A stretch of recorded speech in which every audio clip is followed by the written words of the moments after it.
Nah, hari ini kita akan melanjutkan apa yang udah dibahas lewat dua contoh kemarin, yaitu kecepatan sesaat dan gambaran mengenai garis singgung yang menghasilkan perhitungan sebuah limit yang bentuknya khusus. Berbeda dengan limit fungsi di bab sebelumnya. Oke, nah karena bentuknya sama dan nanti banyak masalah yang bentuknya sama, maka kita akan rumuskan bentuk hitungan limit tersebut dalam satu konsep baru yang namanya turunan. Oke, kita mulai dengan definisi turunan. Jadi diberikan fungsi f dengan daerah definisinya df.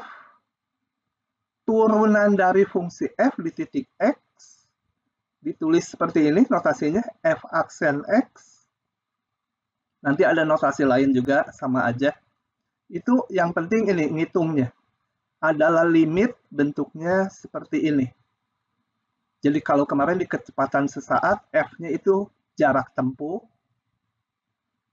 Kalau di garis singgung ya f-nya fungsi gitu ya, grafik fungsi. Oke. Nah, sebentar.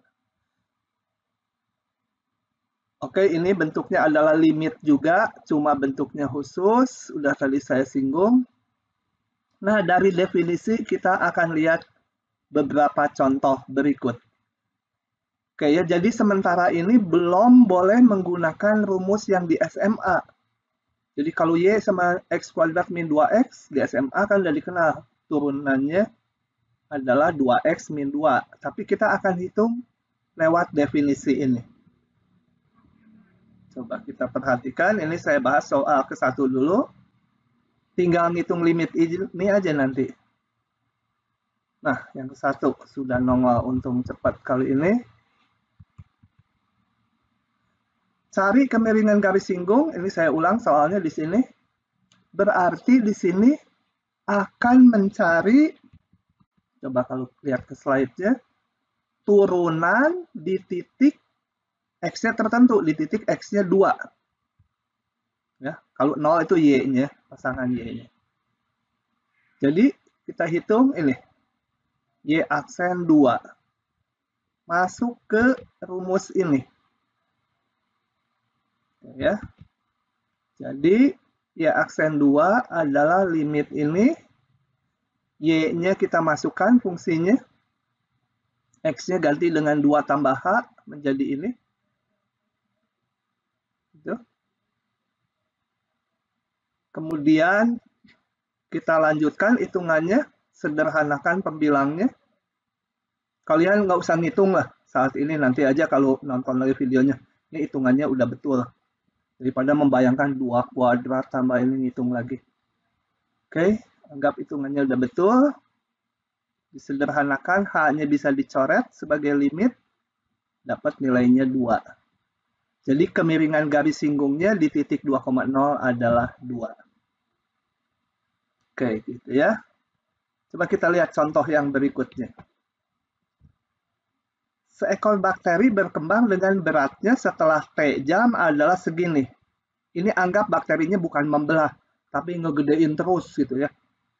Ngegedein dengan beratnya setiap saat adalah ini. Dalam satuan jam. Beratnya dalam satuan gram, sorry. Waktunya dalam jam. Berapa laju perkembangannya pada saat T sama dengan 2? Nah, kembali. Laju perkembangannya kita lihat. Berarti di sini 2 ini mirip dengan contoh sebelumnya sebagai 2 ini. Fungsinya ini. Fungsi berat. Sekarang berat terhadap waktu. Saya buka lagi. Kali ini. Ya. Bentar. Nah, gitu. Coba kita lihat. Sebut berat bakterinya ini. Laju perkembangan, maksudnya perkembangan beratnya ya. Bukan membelahnya. Laju perkembangan berat berarti perbedaan berat dibagi perbedaan waktu. Kalau kecepatan kemarin perbedaan jarak tempuh dibagi perbedaan waktu gitu ya. Nah, jadi perbedaan berat dibagi perbedaan jarak tempuh adalah delta B, delta itu perbedaan beratnya, dibagi delta T. Tetapi karena pada saat tertentu, seperti kecepatan sesaat, yaitu harus dilimitkan perbedaan berat dibagi perbedaan waktu. Jadi ini, perbedaan berat antara perbedaan waktu. Perbedaan berat di mana? Nah, karena diminta saat T-nya 2, ya antara ini, B aksen 2. Rumusnya tadi adalah, kalau kita lihat ke sini, F aksen X, ininya X tambah H, ininya X. Kalau ininya 2, ininya 2. X-nya gitu, ganti ya. 2. Oke, dari situ sisanya sih tinggal ngitung, masukkan ke rumus B-nya ini. Hitung, sederhanakan, saya cepat aja ini. Didapat ini. Kok delta T sih? Sorry. Ini delta T, kok jadi H di sini? Ini harusnya delta T ya. Sebenarnya ini mau apapun boleh, mau H, asal di sini H semua gitu ya. Kalau ini diganti delta T, ya ini delta T semua. Kalau ini diganti huruf S juga boleh. Ininya jadi S gitu. Ini harusnya delta T, dihitung limitnya sekian. Jadi laju perkembangannya ini. Ini menggambarkan apa? Menggambarkan bahwa setiap jam beratnya bertambah dengan 2. Bukan setiap jam. Pada saat T-nya 2, dia laju bertambahnya itu ya kebetulan sebesar 2 juga, angkanya sama sih tadi. Ya. Lajunya sih setiap T berubah-ubah. Ini saat T-nya 2, laju pertambahannya sekian. Kayak kita naik mobil gitu kan, kecepatan sesaatnya juga rubah-rubah. Oke. Yang lain, nomor 3 contohnya. Massa sepotong kawatnya satu dimensi hanya ada di sumbu X aja gitu ya. Yang panjangnya X cm adalah X pangkat 3 gram massanya. Coba kita lihat dulu gambarannya. Itu dulu. Oke. Ya, lanjut dulu. Berapa rapat massa pada posisi 3 cm dari ujung kirinya? Gitu ya. Gini, maksud dulu. Saya pengen jelaskan dulu. Ini, massa sepotong ini adalah ini.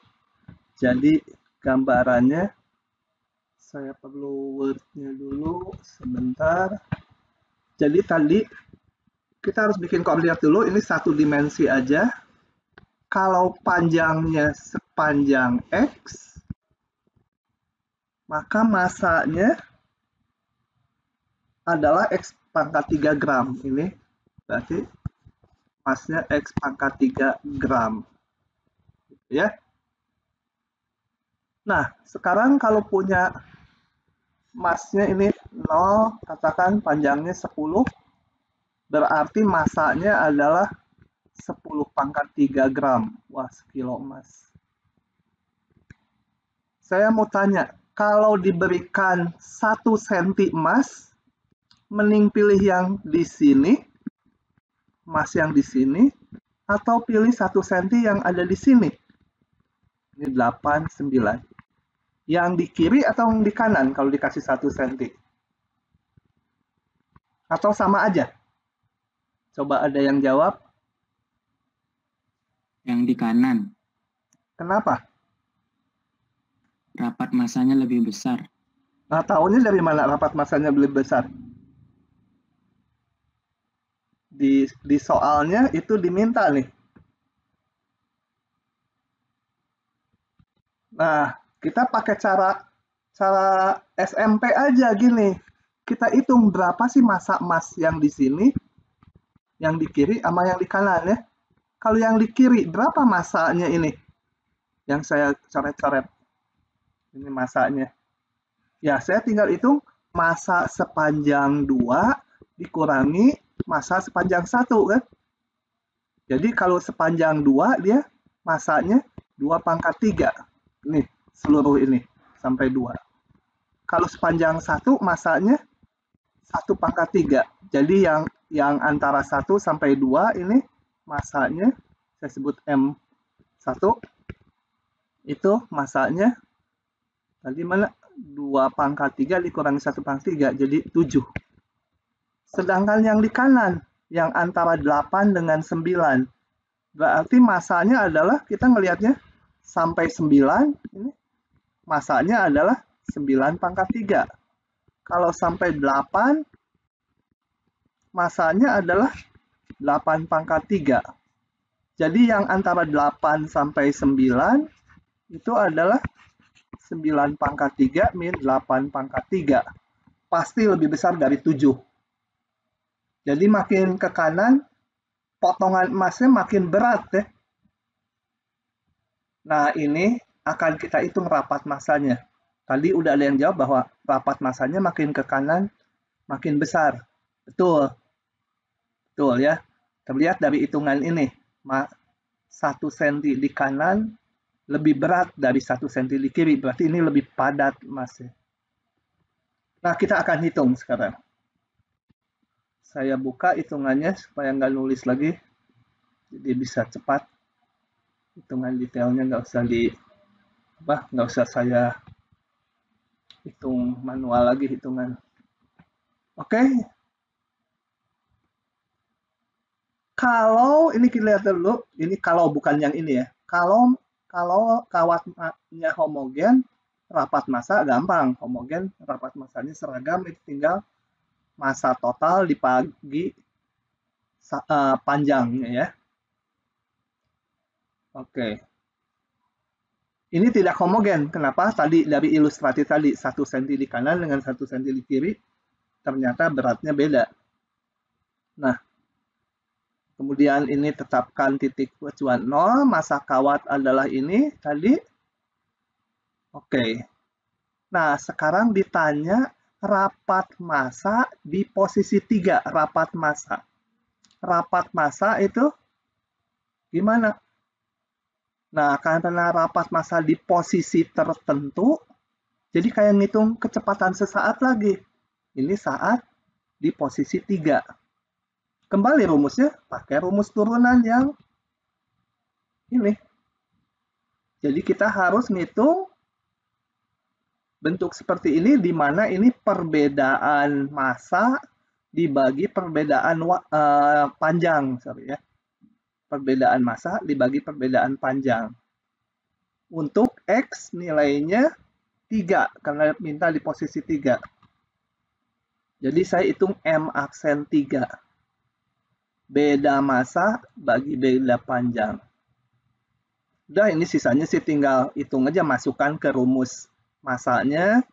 Yang ini saya tulis terbalik, ini M aksennya di sini. Ini di kanan. Sisanya ngitung aja kayak tadi. Ya. Oke, jadi itu beberapa contoh sederhana untuk mengantarkan bagaimana sih menghitung turunan gitu ya, melalui definisinya. Silakan kalau ada pertanyaan, saya kalau nggak akan tutup ininya jawabannya. Kalau nggak ada, saya lanjut. Nah, untuk penulisan notasi turunan ini ada beberapa penulisan. Yang pertama yang tadi, F aksen X, tentunya hitungannya tadi ya, limit H menuju 0, Fx tambah H min Fx bagi H. Gitu. Oh ya, saya ulangi sedikit tadi. H ini boleh diganti apa aja ya hurufnya. Mau diganti S boleh, mau diganti delta X boleh. Asal konsisten nih, H. Delta X, delta X, delta X. Gitu. Nah, penulisannya bisa seperti ini, bisa seperti ini, bisa seperti ini, D besar kurung siku F. Ini perjanjian aja notasi, karena berbagai buku ada yang nulisnya beda-beda, tapi udah baku yang bentuk-bentuk ini. Yang ini lebih bagus, turunan F terhadap X itu di sini ya. Oke. Nah, ini gambar 1 menggambarkan definisi yang semula, yaitu ini beda nilai Y-nya di sini. Ini fx tambah h adalah dari sumbu x sampai sini. Fx adalah dari sumbu x sampai sini. Jadi yang titik-titik ini adalah fx tambah h min fx. Sedangkan ini beda x-nya sejauh h. Jadi turunan adalah ini. Ini mirip kecepatan rata-rata, tapi dilimitkan hanya mendekati 0, jadi memang sesaat. Atau kalau ini sama dengan kemiringan garis singgung di titik X. Oke. Kemudian bisa juga nulisnya seperti ini. Kalau ini namanya X dan X tambah H, saya bisa juga nulisnya ini X, ini T. Ingat, untuk kemiringan garis singgung di X, T-nya bergerak ya. Jadi F sini dikurangi F di sini. Ft min Fx, sama aja garis ini. Potongan garis ini. Dibagi T min X. Jadi kadang-kadang rumus turunan seperti ini. Sama aja ini persis ya. Cuma di soal kadang-kadang lebih gampang pakai yang tengah, kadang-kadang yang kiri.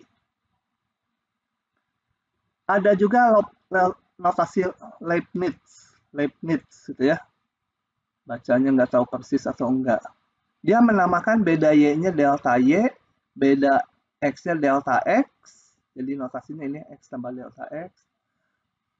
Nah, Leibniz memberi notasi ini. Limit dari delta Y dibagi delta X itu disimbolkan dy dx. Semuanya sama aja, jadi hanya notasi aja. Sorry. Oke. Nah, ada hubungan antara kekontinuan dengan turunan.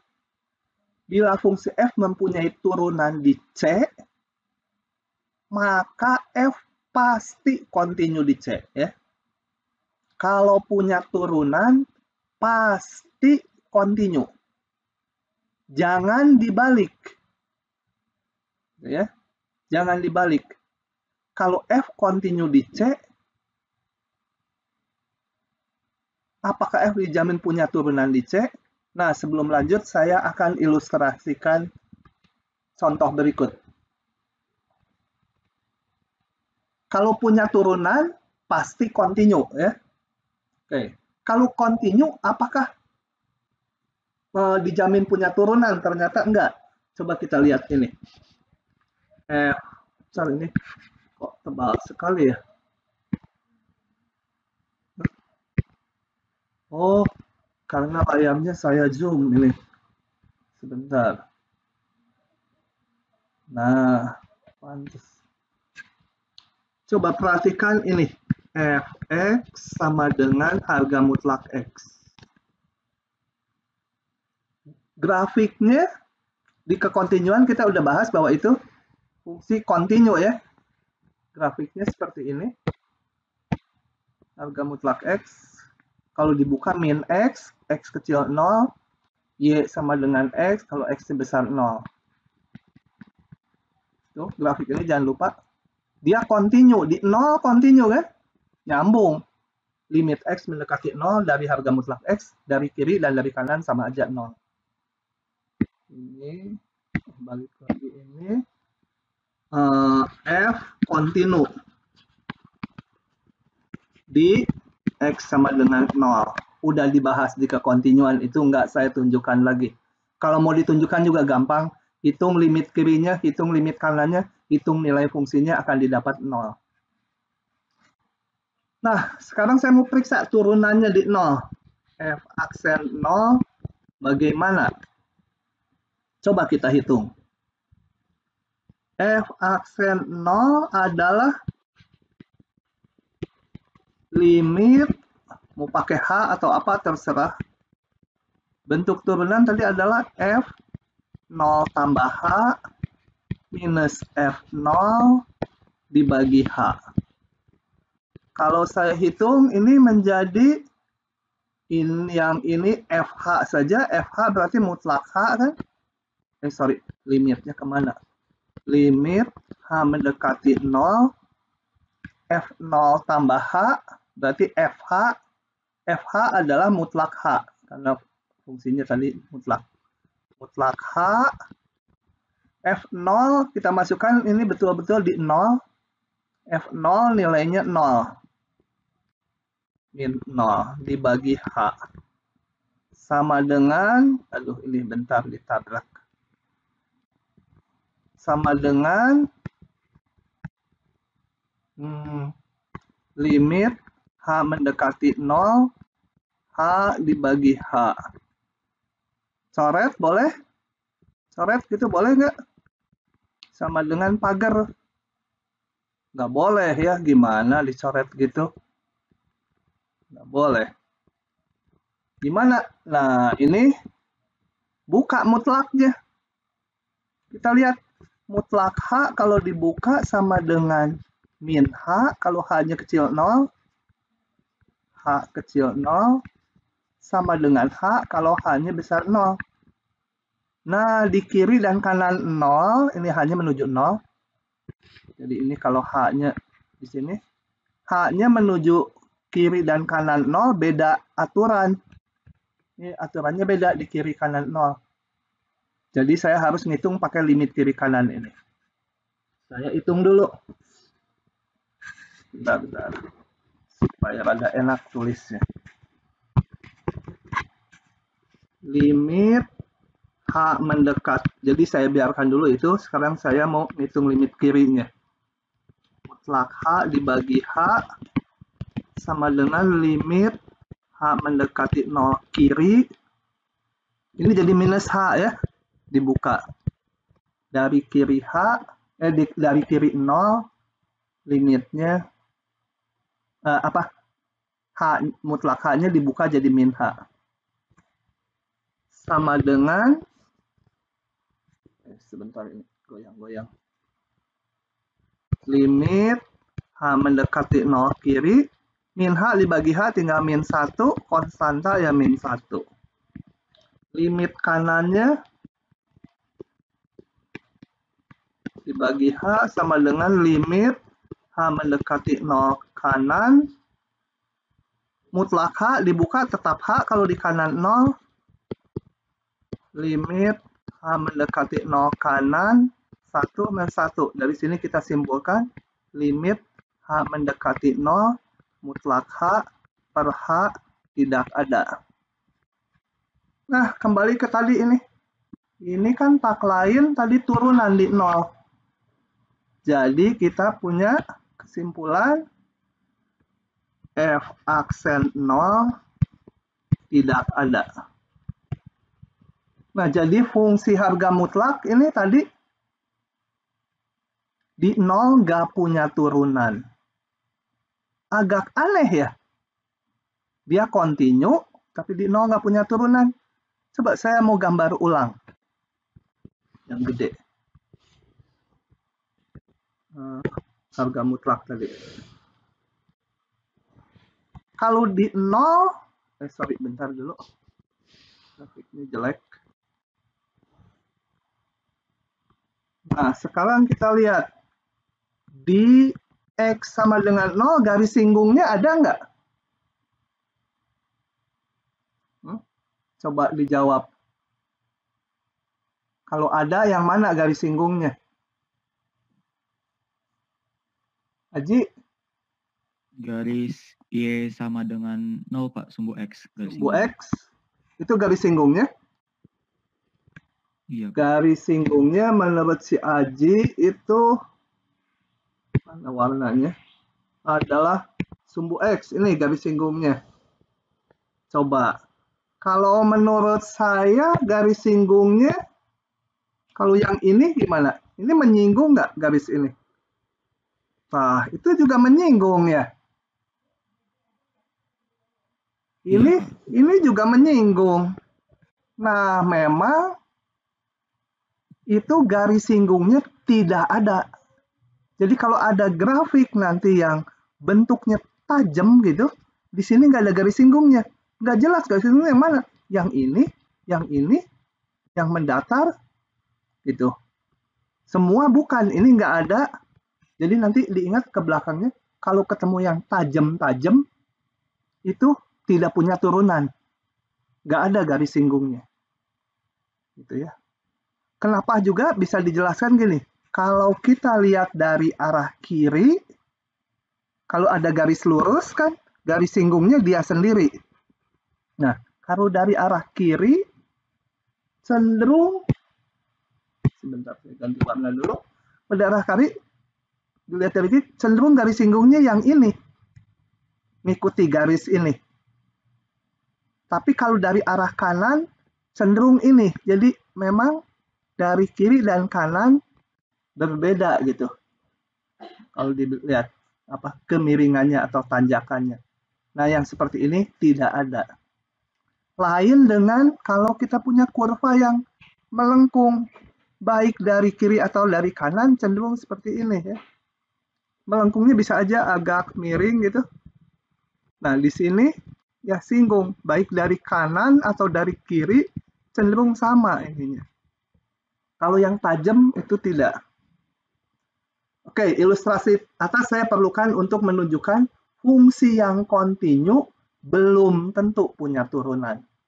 Kalau belum tentu, ya berarti dikatakan rumusnya, teoremanya, atau dalilnya tidak berlaku. Oke, jadi kembali ke sini, kalau punya turunan, dia kontinu. Kalau kontinu, tidak tahu. Punya turunan bisa, nggak punya turunan juga bisa. Ya. Oh, ini saya udah ilustrasikan. Nah, jadi kalau kontinu tidak dijamin punya turunan. Mungkin aja punya ya, tapi nggak dijamin. Mutlak X tadi, di titik-titik lain sih punya turunan. Di 0 nggak punya turunan. Padahal kontinu. Yang benar, kalau mau dibalik, ini pakai kontrol positif atau apa? Lupa saya di logika sama itunya, tapi yang pakainya gini. Jika P maka Q, yang ekivalen dengan itu adalah jika tidak Q maka tidak P. Jadi ini benar kalau ini. Ekivalen, tanda juga sengaja ditebalan ini ekivalen. Bila tidak kontinu, pasti tidak punya turunan. Ya. Itu ekivalen dengan kalau punya turunan pasti kontinu. Kalau tidak kontinu pasti tidak punya turunan. Nah, yang mana aja tempat tidak terjadi tidak punya turunan itu, yaitu tadi udah disinggung yang tajam-tajam gini. Kenapa kalau tajam gini kan kalau dari kiri seolah-olah garis singgungnya yang ini. Kalau dari kanan seolah-olah garis singgungnya ini. Garis singgung nggak boleh dua, gitu ya. Ini nggak punya garis singgung. Jadi di B dia tidak kontinu. Di A ini, di B dia kontinu, tidak punya turunan ya. Di A dia udah tidak kontinu, nggak usah diapa-apain lagi, pasti turunannya nggak ada di titik A. Jangan dibayangkan garis singgungnya di sini ya. FA-nya aja di sini, masa garis singgungnya nggak melalui titik A itunya. Ini nggak ada. Kalau di C, nah ini kurvanya mulus. Ini ada garis singgungnya. Di sini ada, di sini ada, gitu ya. Yang nggak ada tuh yang tajam dan yang tidak kontinu. Oke. Ya. Silakan. Berarti di fungsi linear gitu ada turunannya nggak, Pak? Ada.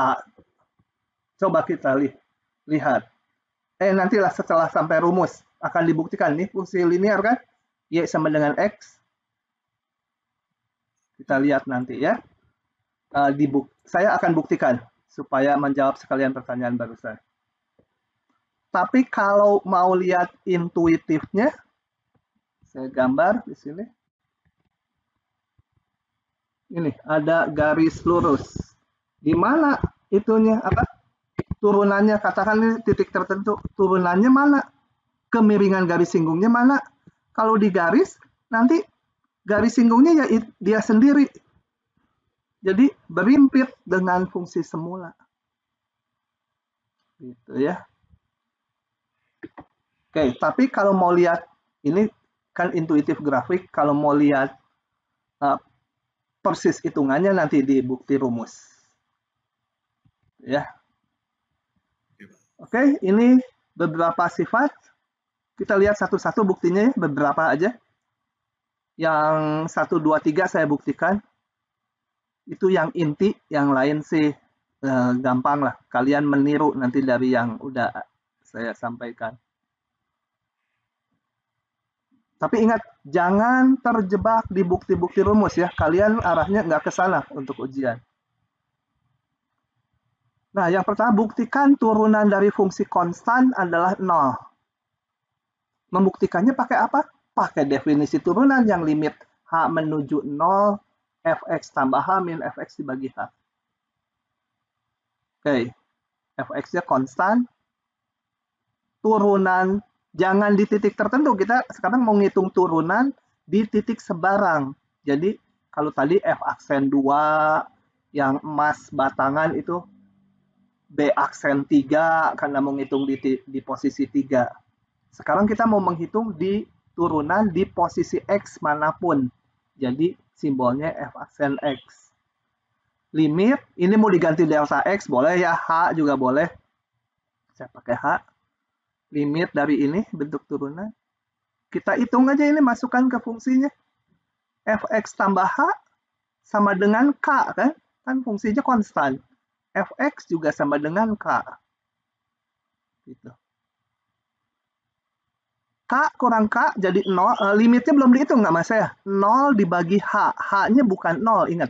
H itu titik-titik yang sangat dekat ke 0 gitu ya, tapi bukan 0 ya sebagai limit. Jadi saya hitung dulu ini fungsi ini, belum dilimitkan. 0 dibagi H hasilnya 0. Belum dilimitkan, ini emang fungsi 0 jadinya.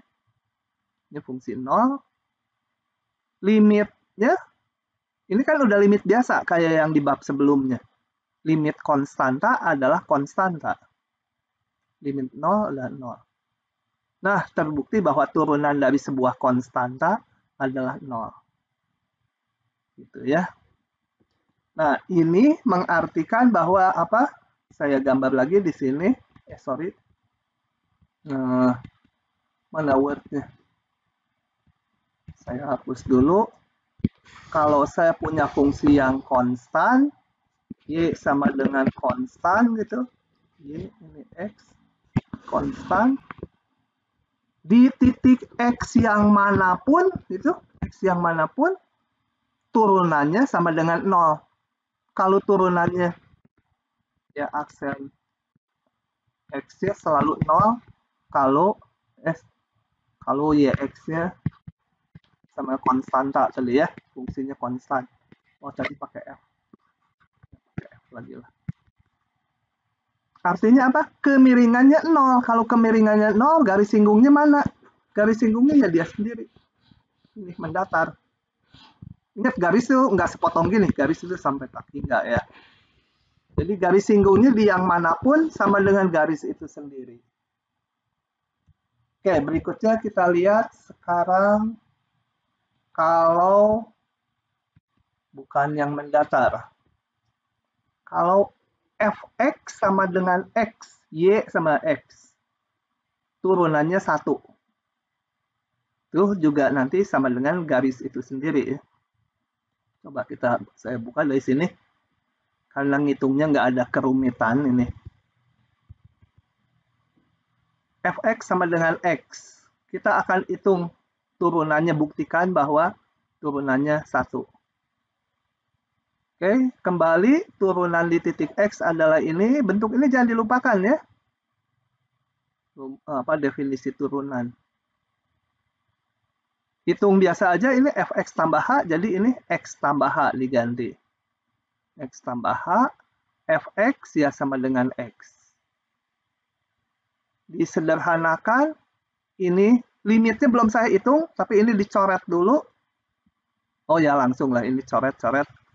Jadi tinggal 1, limit dari 1, adalah 1. Oke, jadi di grafik Y sama dengan X, hapus dulu. Y sama dengan X.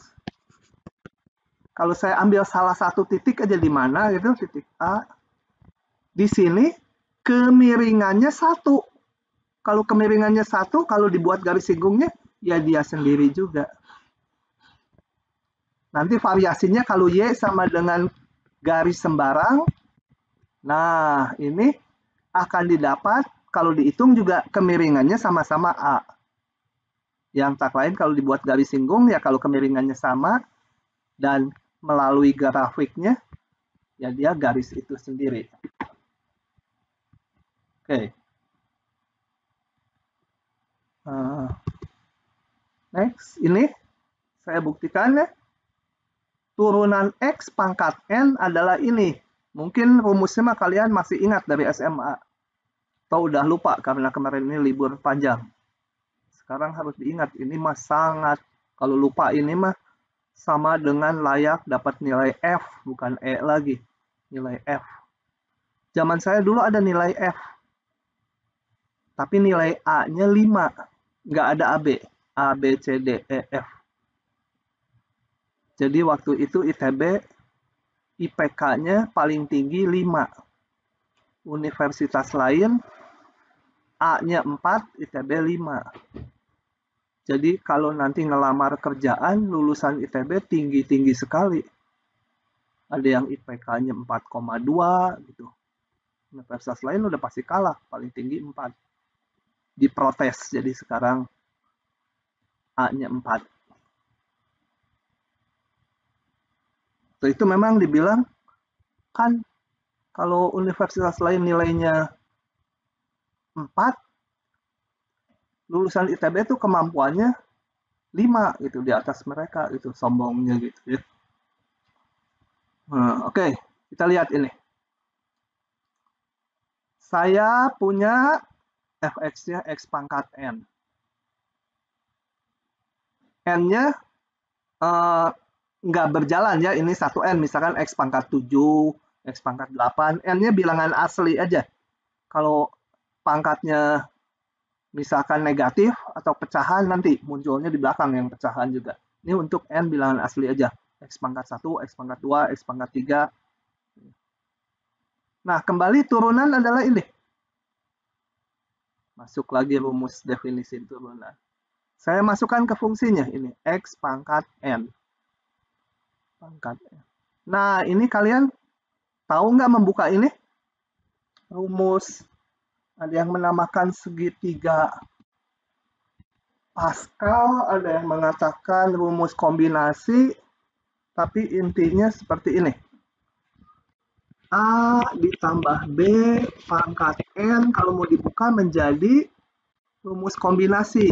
Cn 0, A pangkat N, B pangkat 0. Gitu. Nanti saya jelaskan C-nya itu ya. Cn1 itu mulai ininya. Ini turun 1. Ini naik 1. Kemudian Cn2, A-nya n-2, B pangkat 2. Terus sampai yang terakhir, sampailah di siaran berita CNN. CNN. Sekarang ada di Indonesia CNN. Zaman saya CNN harus jauh-jauh ke Amerika. A pangkat n-n jadi 0. B-nya tadi naik 1-1 nanti sampai pangkat n. Dengan n itu artinya adalah n faktorial dibagi m faktorial kali m min n faktorial. Gitu ya. Nah, coba contohnya Cn0 berapa? Oh ya, 0 faktorial itu didefinisikan sama dengan 1 ya. Terima aja ini. Kita jangan ngucak-ngacik ini terlalu lama. Hanya diperlukan untuk hitungan ini aja. Cn0 adalah n faktorial dibagi 0 faktorial kali n faktorial. 0 faktorial 1, n faktorial dicoret. 1. Cn1 n faktorial dibagi 1 faktorial n min 1 faktorial.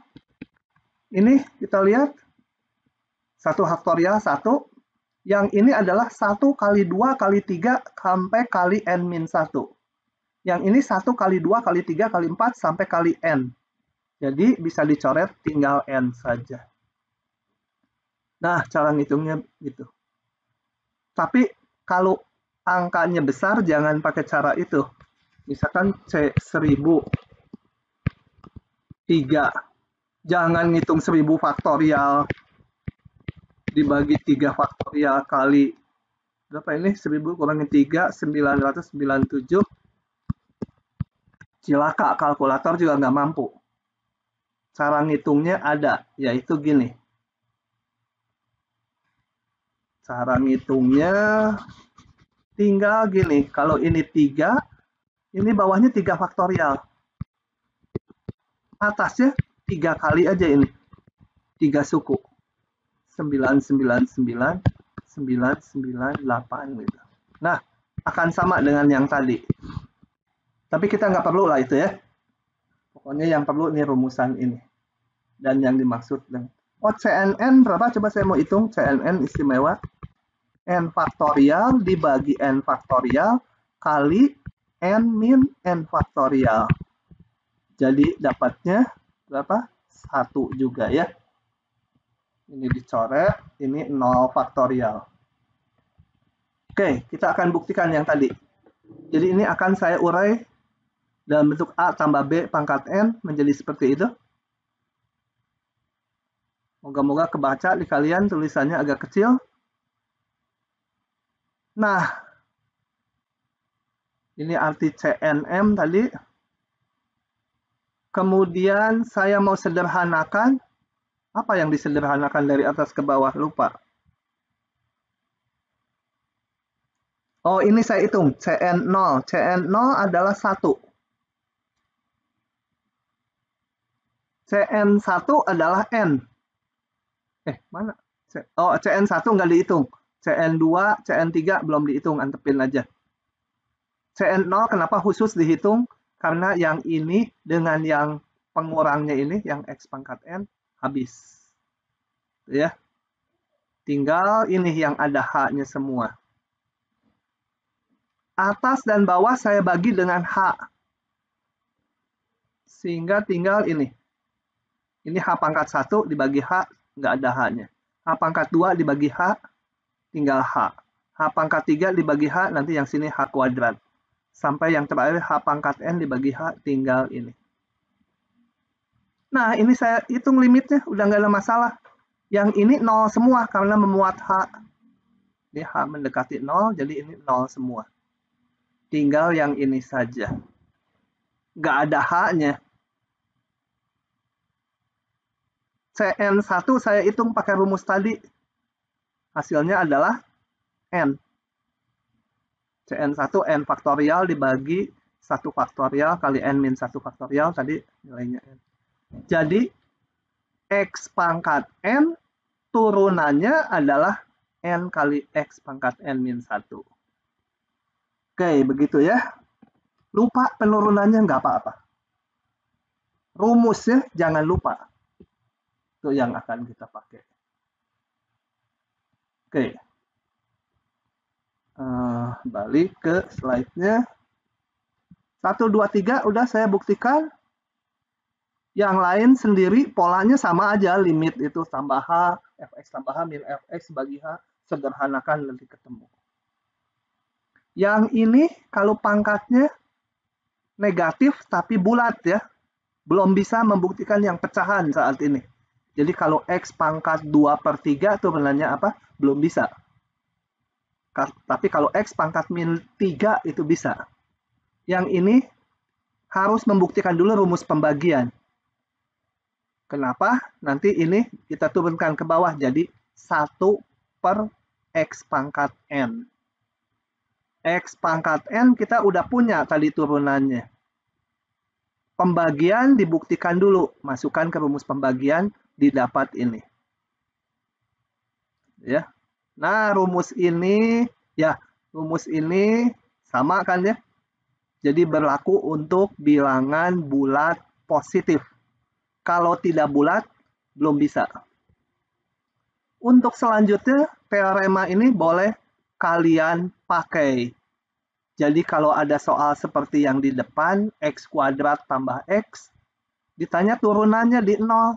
Turunkan dulu aja langsung pakai rumus. X kuadrat tambah 2x menjadi turunannya 2x ditambah 1. Boleh dipakai karena x pangkat n udah tahu. Tambah, kurang, dan lain boleh dipakai. Kemudian untuk fungsi trigonometri, turunannya seperti ini. Dihitung juga dengan pola sama, yang sin dan cos dulu. Nanti yang tangan dihitung pakai rumus pembagian, turunan dari sin dibagi cos, masuk ke rumus ini, pembagian, ketemu ini. Nah, saya buktikan yang satu aja ini ya. Sebenarnya buktinya kayak tadi aja, hanya ngitung, teknis aja. Coba kita lihat. Ini. Supaya gede sedikit. Nah. Oke. Turunan dari sin X sama cos X kita buktikan. Fx-nya sin X. Masuk ke rumus ini. Definisi turunan. Masukkan ini fx sin x. Fx tambah h ya sin x tambah h. Kemudian ini saya urai pakai rumus identitas sin x cos h ditambah cos x sin h. Tuh. Dikurangi sin x. Oke, ada sedikit ya ini dipecah gitu ya.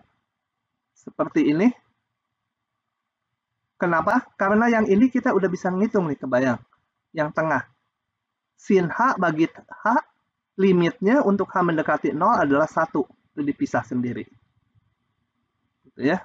Tinggal yang suku pertama dengan suku ketiga. Saya keluarkan min sin X ya. Oke. Nah, ini dari mana? Rumus ini yang sering dipakai. Saya tulis mana wordnya. Cukup sering dipakai. Sin kuadrat X sama cos kuadrat X. Kalau pangkatnya mau turun, ini menjadi setengah ditambah setengah cos 2X. Yang ini setengah min setengah cos 2X. Dua-duanya jadi cos ya. Dari mana kalau mau dibuktikan? Dari ngitung ini. Cos 2X itu sama dengan cos X tambah X. Pakai rumus penjumlahan. Ini menjadi apa? Sin dulu atau cos dulu ya? Bahasanya kalau cos ya. Cos X kali cos X. Tapi kalau ini plus jadi min kan? Sin X kali sin X. Nah, kalian nanti variasikan. Kalau yang ini diubah ke dalam bentuk cos, ketemu rumus yang kedua. Kalau yang ini diubah dalam bentuk sin, 1 min sin kuadrat gitu, ketemu rumus yang atas. Gitu ya. Tapi saya ininya kadang udah lupa, saya ingat-ingat ini karena banyak dipakai. Oke, saya kembali ke pembuktiannya. Nah, ini 1 min cos H. Kalau kita akurkan ke sini. 1 min cos H. Jadi saya pakai rumus yang atas. Ini kalau saya kali 2, kedua ruas, 1 min ini jadi 2 gitu ya. Tuh. Sudutnya menjadi setengahnya. 2X jadi X. Itu yang saya lakukan. 1 min cos H menjadi 2. Ada 2-nya. Sin kuadrat setengah dari ini. Sin kuadrat setengah H. Sin X-nya tetap. Ini aduh terlalu rapat ya, harusnya dikurung. Sin X kali 2 sin kuadrat setengah H. Nah ini mah diakalin aja. Atas bawah kaliin setengah. Gitu. Setengah H. Ini sin kuadrat setengah H. Ini artinya sin setengah H kali sin setengah H. Yang ini limitnya bentuknya sama dan menuju 0, setengahannya jadi 1. Ini limitnya 1, ini limitnya 0, ini biarkan aja sin X. 0 kali sin X kali 1. Hasilnya tinggal cos X saja. Kembali lupa detailnya, masih nggak apa-apa.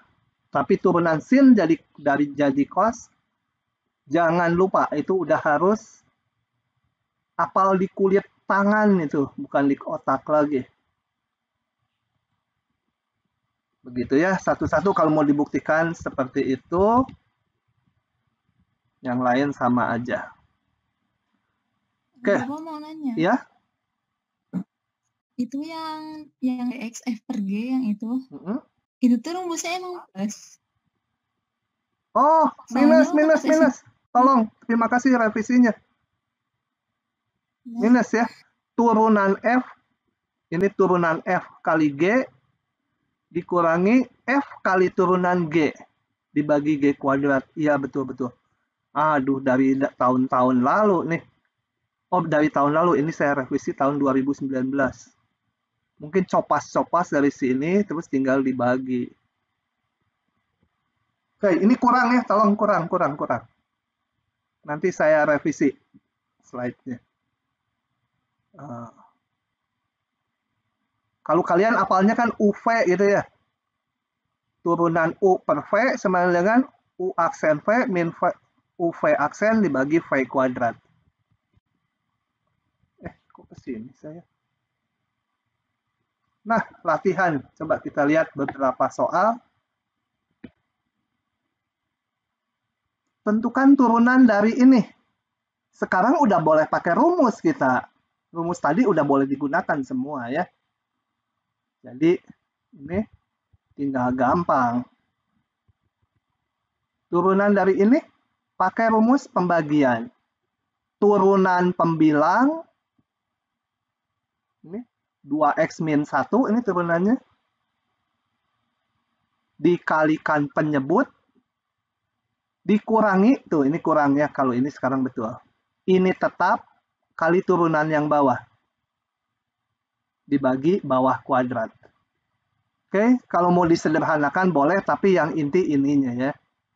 Tapi kalau bisa disederhanakan, ya disederhanakan gitu. Oke. Gampang sekali. Tentukan persamaan garis singgung terhadap ini di titik 1,5. Oke, kita lihat. Saya nggak terlalu khusus, jadi saya nggak tulis di Word supaya kebacanya juga lebih gampang. Nah, coba caranya.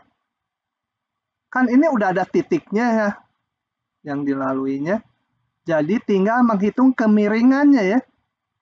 Kalau kita tahu kemiringan garis singgung, kemudian titik yang dilalui, ya udah persamaan garis gampang kan melalui titik dengan kemiringan tertentu. Jadi kita hitung kemiringan garis singgung adalah turunan fungsi, gitu kan? Oke. Oh ya, saya periksa dulu. Titik 1,5 ada di grafik ini enggak? Tahu-tahu titik 1,5 ada di luarnya gitu kan? Oke. Cara periksanya ya masukkan X-nya 1, bener nggak Y-nya jadi setengah? Masukkan X-nya 1 ke sini. Nah, diperoleh Y-nya setengah. Jadi betul titiknya. Nah, kita hitung kemiringannya. Ini gambar nggak perlu ya, hanya karena saya menerangkan supaya kebayang gitu kondisi geometrinya. Kalau di jawaban kalian ya nggak usah gambar-gambar, hitung aja kayak gini. Turunan di 1. Kalau mau ngitung turunan di 1 artinya bukan diganti 1 baru diturunkan, bukan ya. Jangan terbalik. Turunan di 1 itu artinya fungsinya diturunkan dulu, baru dihitung di X sama dengan 1. Kalau ada yang terbalik, Pak, kalau saya turunan di 1 kan ini, kalau 1 nilainya setengah, diturunkan ya 0 gitu. Jangan gitu mikirnya. Salah itu. Turunan di 1 adalah artinya turunan fungsinya dihitung dulu di X sebarang, baru dimasukkan 1. Nah, turunannya di X sebarang itu pakai rumus pembagian lagi, didapat ini. Hati-hati di ujian, kalau esai jangan ditulis di sini sama dengan min 2 kali 1 dibagi 1 kuadrat tambah 1 itu. Diganti X-nya dengan 1 sama dengan. Nggak boleh. Ini kan turunan di semua titik X. Kalau mau turunan di X sama dengan 1, ya tulis lagi turunan di 1 ini. Jadi kalau nulis ini nih, nulis yang saya tandai ini di sini, nggak benar kan, Bu? Itu mah turunan di, ini mah turunan di semua titik X. Kalau turunan spesial di 1, ya yang ini. Jadi jangan males nulis ulang. Oke, udah tahu turunannya? Persamaan garis singgungnya tinggal pakai rumus Y min Y1 sama dengan kemiringan M kali X min X1. Samaan garis singgung. Lanjut ya. Rasanya soal ini mah udah pintar kalian. Tentukan semua titik pada ini yang kemiringan garis singgungnya bernilai 1. Coba kita lihat. Berarti yang Y aksennya 1. Buka dulu.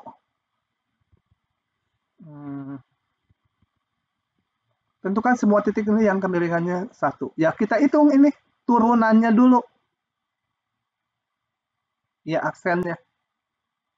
Diinginkan Y aksen yang bernilai min 1. Ya, kita selesaikan ini sama dengan min 1. Hitung, ketemu X-nya di 0 dan di min 2. Dah, cuma itu aja. Oke. Nomor 4. Tentukan persamaan garis singgung terhadap ini yang melalui titik 2,5. Ini mah sama dengan soal nomor 2 ya. Betul nggak? Dilewat aja ya nomor 4. Sama dengan nomor 2 kan? Coba.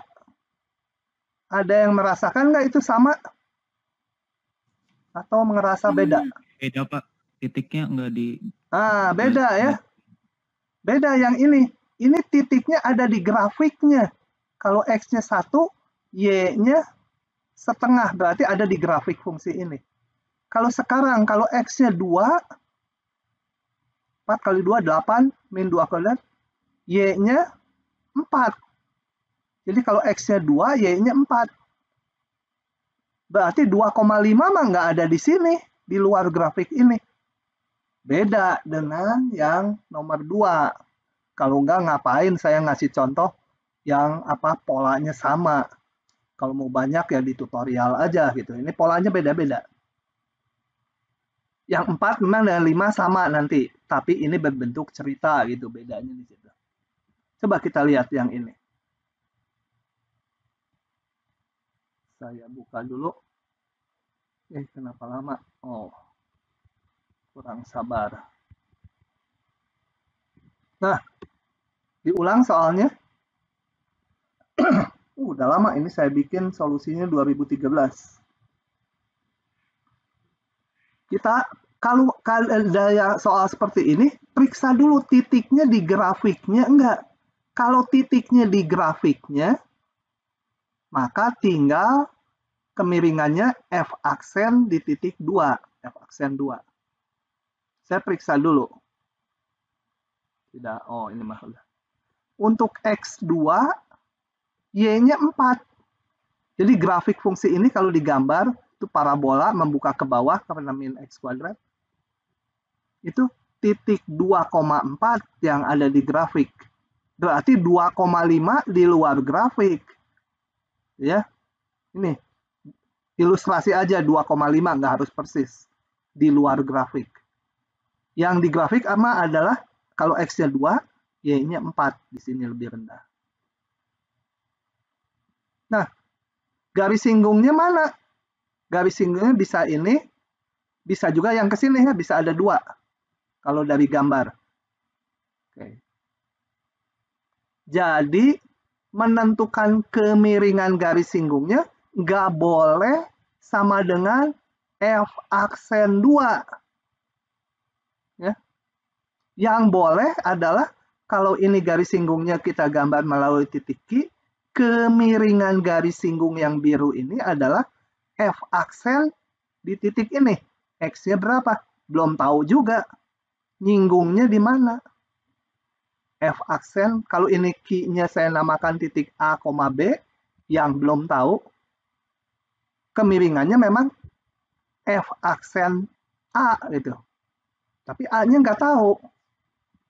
Nggak boleh F aksen 2 ya. Nggak boleh rujukannya F aksen 2 di sini, aksen 2. Karena bukan di grafik. Oke, jadi ini agak susah soalnya. Saya nggak bisa ngitung langsung kemiringannya. Kita manfaatkan beberapa informasinya. Jadi, misalkan titik singgungnya Q. Kalau dari gambar nanti Q-nya bisa 2 macam ya. Biarin aja. Kita hitung nanti kalau memang bisa 2 macam, ketemu A dan B-nya ada 2 macam. Kalau garis singgungnya ada 3, ketemu nanti ininya akan 3. Jadi misalkan aja ini Q A, B.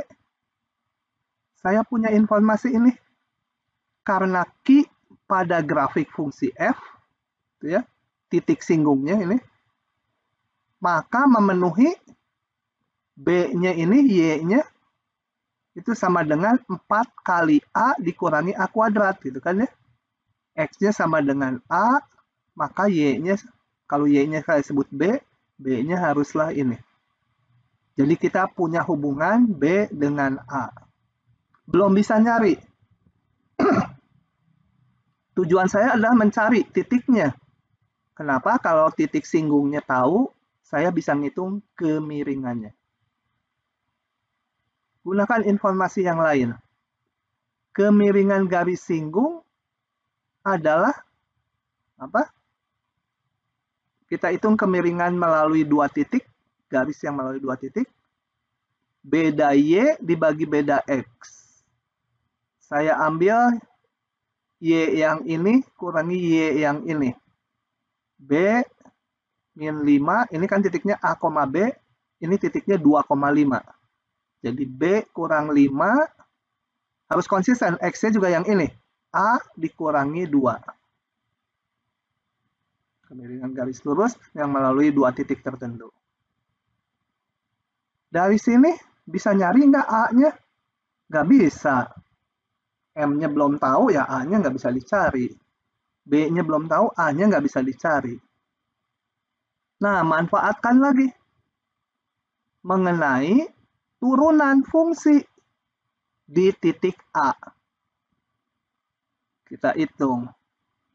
Kemiringan garis kalau melalui turunan adalah sama dengan turunan di titik A. Saya hitung turunannya dulu. Ingat, ini F aksen A itu artinya diturunkan dulu, baru diganti X-nya dengan A. Jadi turunkan dulu. Ini. Kemudian kita hitung turunannya di titik A. Turunannya di titik A adalah 4 min 2A. Nah, sekarang baru bisa. Saya punya M sekian. M juga sekian dari turunan. Harus sama, garis yang sama kok.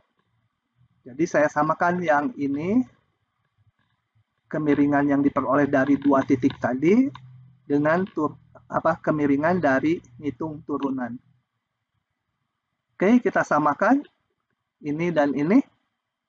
Kalikan silang aja, udah hitungannya nggak usah direka-reka. Akan ketemu persamaan kuadrat gini. Dan ini kalau dikalikan, A-nya disederhanakan akan ketemu persamaan kuadrat, nanti dicari akarnya adalah 1 dan 3. Gitu ya. Ini saya loncat aja dari sini ke sana. Oke. Jadi titik singgungnya ada 2, yaitu A sama dengan 1 dan A sama dengan 3. A sama 1 mungkin di sini, A sama dengan 3 di sini. Gitu ya. Nah, kita gambar. Kalau udah dapat A-nya, kita dapat pasangan B-nya. Jadi titik singgungnya yang 1, kalau A-nya 1, masuk ke sini B-nya. 3. A-nya yang 1 lagi, 3. B-nya dihitung ke sini, dapat 3 juga. Udah tahu titiknya di sini, persamaan garis melalui 2 titik, bisa kalian hitung. Lewat Y min Y1 per Y2 min Y1 sama dengan X min X1 per X2 min X1. Gitu ya. Kenakan masing-masing ini. Jadi melalui P dan Q1, P dan Q2. Ada 2 garis singgung. Bukan. Ya, garis singgung yang melalui titik P. Lebih susah ini. Oke, coba dilihat dulu. Kalau ada pertanyaan, tanya. Ini saya udah buka langsung, idenya kelihatan gampang. Padahal kalau enggak, kadang-kadang macet mau diapain gitu. Soal tuh kalau macet, lihat informasinya apa yang belum dipakai gitu informasi itu. Nah, itu gunakan, nanti dijalankan juga ketemu gitu biasanya. Cuma tetap memang perlu latihan, kalau enggak cepat melihat, memanfaatkan informasinya itu. Oke ya, saya tutup ini. Nah, Hans merayap dari kiri ke kanan sepanjang kurva ini. Grace menunggu di posisi 4,0. Tentukan jarak antara keduanya pada saat pertama kali saling melihat. Coba kita lihat dulu grafik ini, supaya memahami soalnya. Ini selalu harus ditekan dulu kuncinya. Hans merayap dari kiri ke kanan sepanjang kurva ini. Coba, ini. Sepanjang kurva, Grace menunggu di posisi 4,0 di sini dia. Hansnya bergerak dari kiri ya. Hansnya jangan di sini, kalau di sini mah udah saling lihat gitu. Dia di kurva ngerayap karena masih takut-takut gitu, cari cewek. Tentukan jarak antara keduanya pada saat pertama kali saling melihat. Jadi si Han ini bergerak di sini. Gitu. Di sini dia belum melihat ya. Bayangkan ini bukit gitu, ininya tanah itu, ditutup tanah. Raya, kapan pertama kali saling melihat? Kalau ini pas di garis singgung, betul? Kalau masih sebelah sini nggak kelihatan, masih kehalangan kurva. Begitu berada di garis singgung ini, akan terlihat. Nah, posisinya berapa ini? Bukan posisi, ditanya jarak ini. Jarak ini berarti kita harus mencari ini titik singgung kayak tadi. Persis contoh sebelumnya ngitungnya. Misalkan ini titik A, B, gitu titik Q. Udah jalanin kayak tadi. Nanti ketemu. Nggak saya hitung, hanya ini nyeritakan fisik soalnya. Di sini ada yang suka ngerayap-ngerayap gitu juga nggak? Si Gerald gitu, Gerald Manurung merayap sepanjang kurva mana, mau nengok si Liviani gitu ya, bisa juga. Oke, nomor 6. 6 sih gampang. Tunjukkan kurva ini dan ini berpotongan tegak lurus. Ingat, kalau kurva dikatakan berpotongan tegak lurus itu apa? Kalau kurva kan nggak jelas gimana tegak lurus, itu didefinisikan garis singgungnya saling tegak lurus. Ya, kalau dibikin garis singgungnya kedua kurva itu di titik potong tersebut saling tegak lurus. Itu dikatakan kurva berpotongan tegak lurus. Tentunya kurvanya harus berpotongan dulu. Nah, pada sebuah titik di sini. Coba kita lihat. Tunjukkan sin dan cos ini berpotongan tegak lurus. Nah, tentunya kalau mau berpotongan tegak lurus, kita harus cari dulu titik potongnya. Ya. Karena tadi berpotongan tegak lurus itu berarti kemiringan garis singgungnya kalau dikalikan harus -1. Dua garis yang tegak lurus itu kemiringannya kalau dikalikan -1. Jadi cari titik potongnya dulu. Oh ya, ini ilustrasi dulu. Tadi udah saya cerita. Kedua kurva berpotongan di pi per 4. Itu dapatnya dari mana? Samakan. Kalau berpotongan y-nya sama, x-nya sama. Saya samakan y-nya, yaitu akar 2 sin x sama dengan akar 2 cos x. Akar 2-nya dicoret, sin x sama dengan cos x. Dibagi, cosnya ke depan, sin x dibagi cos x sama dengan 1. Tangan x 1. Tangan x 1 itu sudutnya ini, 45 derajat. Nah, udah sisanya tinggal ngitung kemiringan dari fungsi f dan kemiringan fungsi g di titik x sama dengan pi. Tuh, masing-masing saya hitung turunannya di titik ini, pi per 4. Yang satu kemiringannya 1, yang satu lagi kemiringannya -1. Maka kita lihat karena ini dikalikan ini turunannya. Kemiringannya kita kalikan -1 berarti garis singgungnya saling tegak lurus. Begitu. Nggak terlalu berat lah hari ini. Nah, saya akan meningkat ke aturan rantai. Kita istirahat dulu 3 menit ya. Saya mau minum dulu nih, kering. Nanti 10.18, 2 menit aja. 10.18 kita lanjutkan lagi.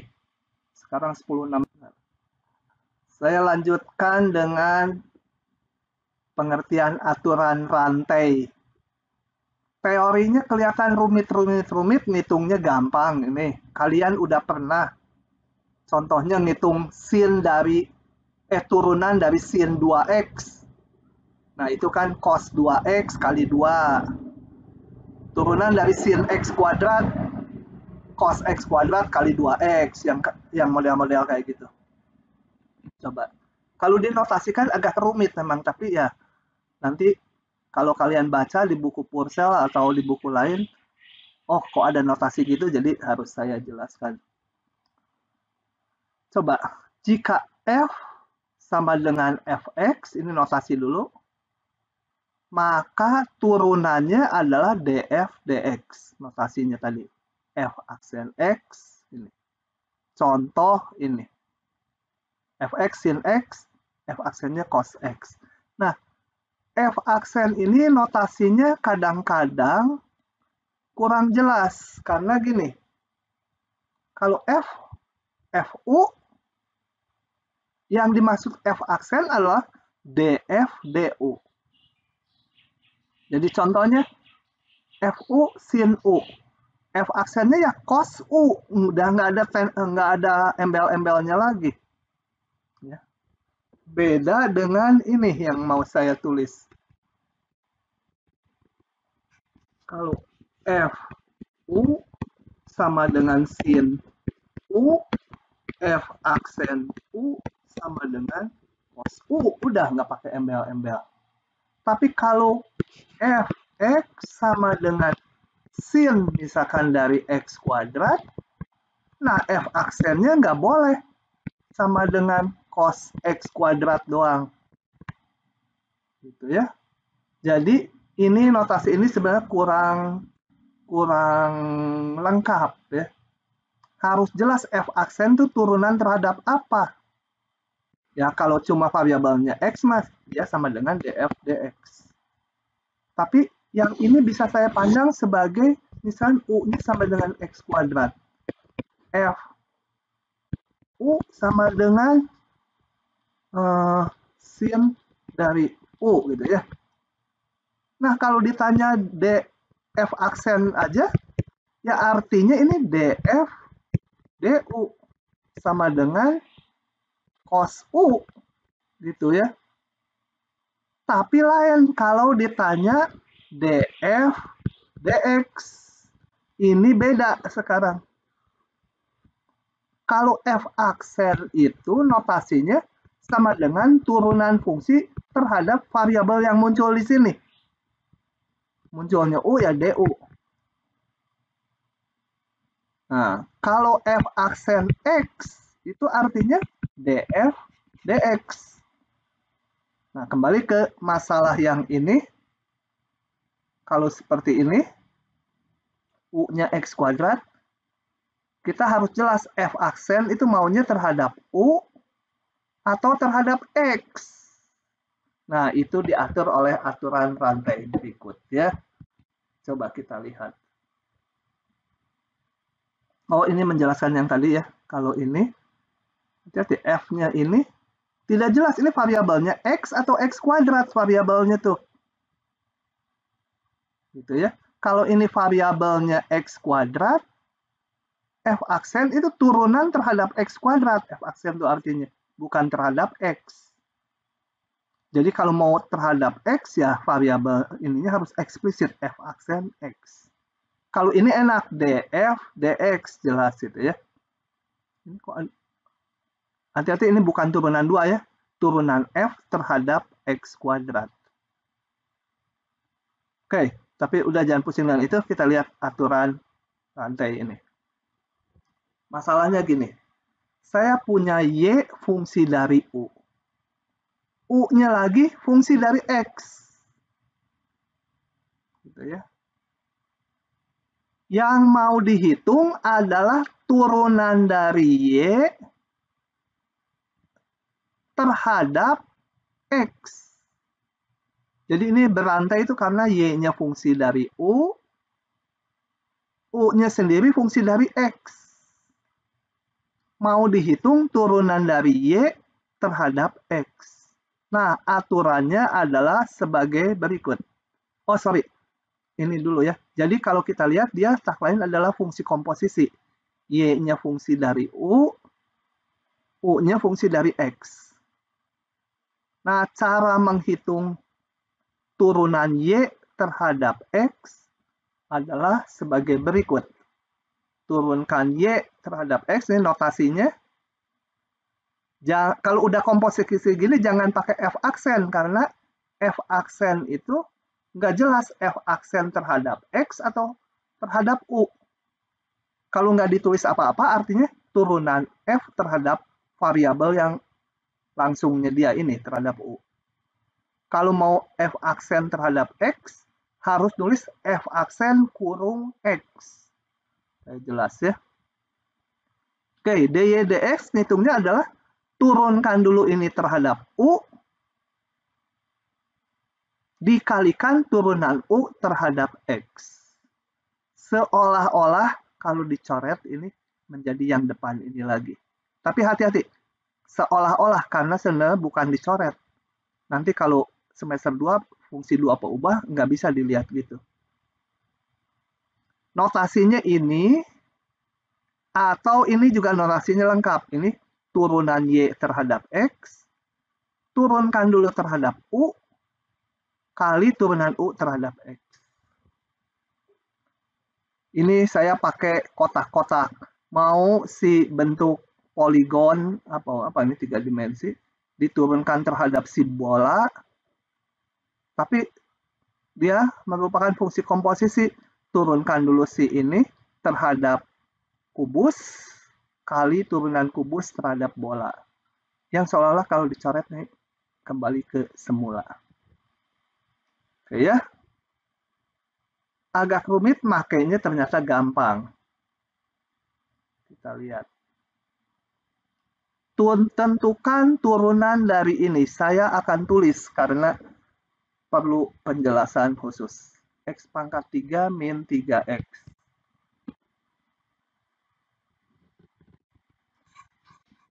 X sama dengan apa tadi? Sin pangkat 3 min 3S. Nah, ini kalau kita lihat ini fungsi komposisi dari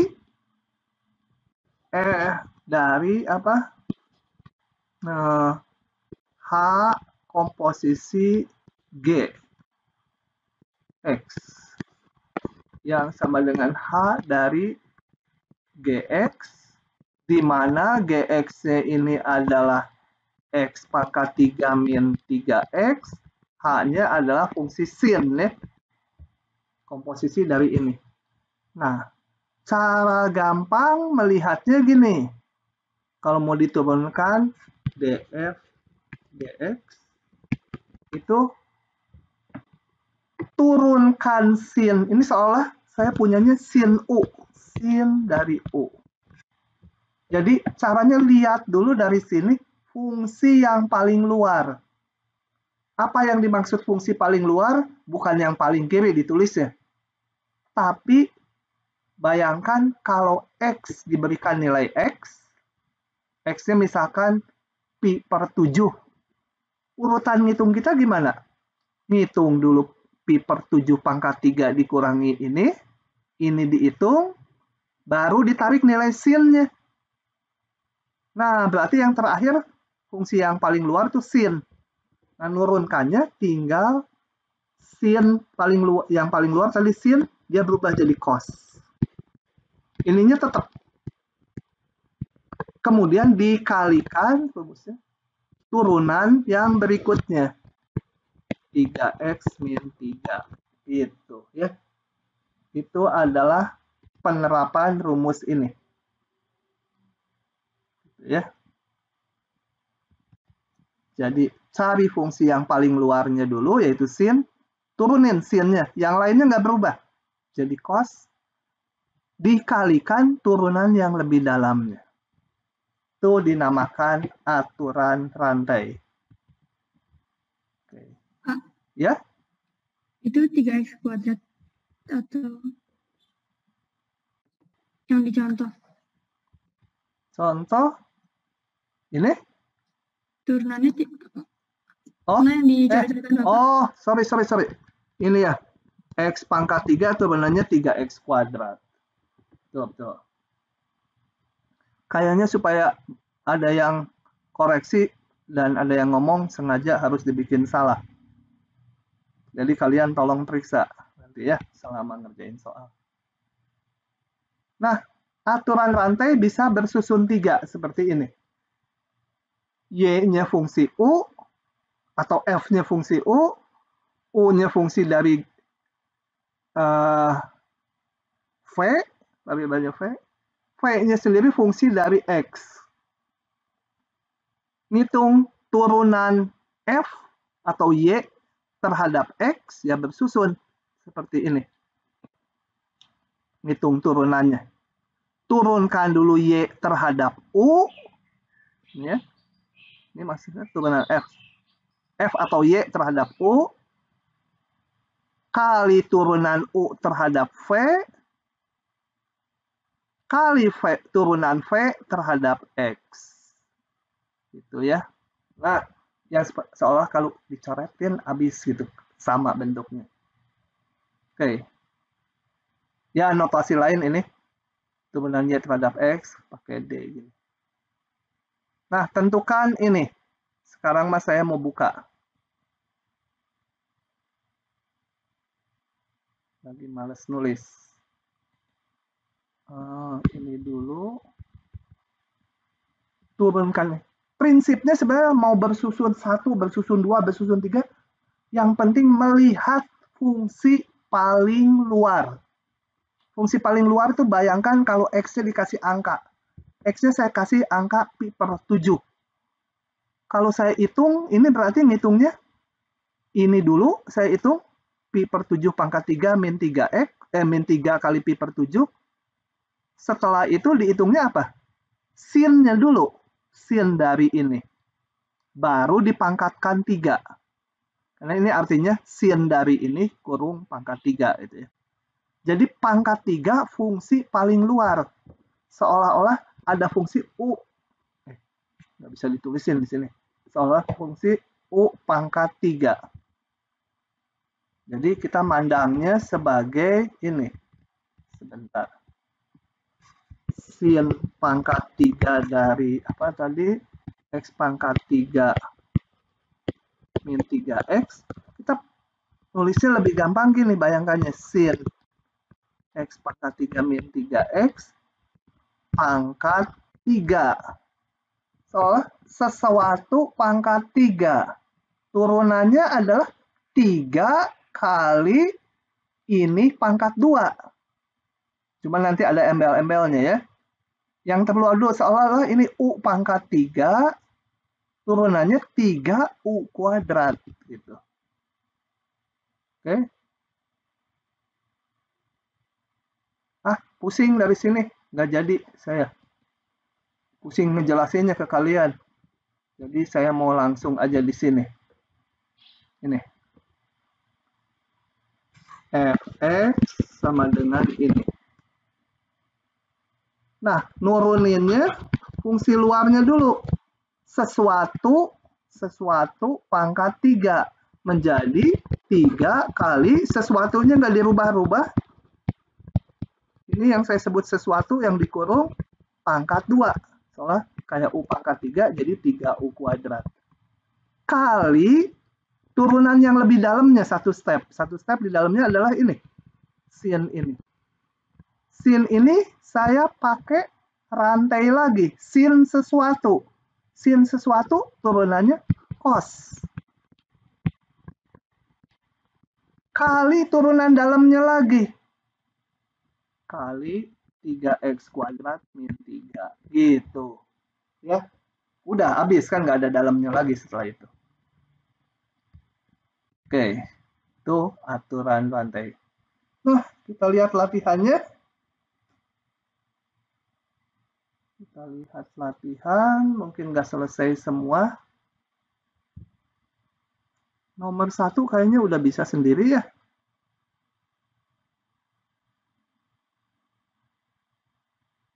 Oke, ini udah lewat 33. Latihannya besok aja ya, minggu depan. Atau mau sekarang?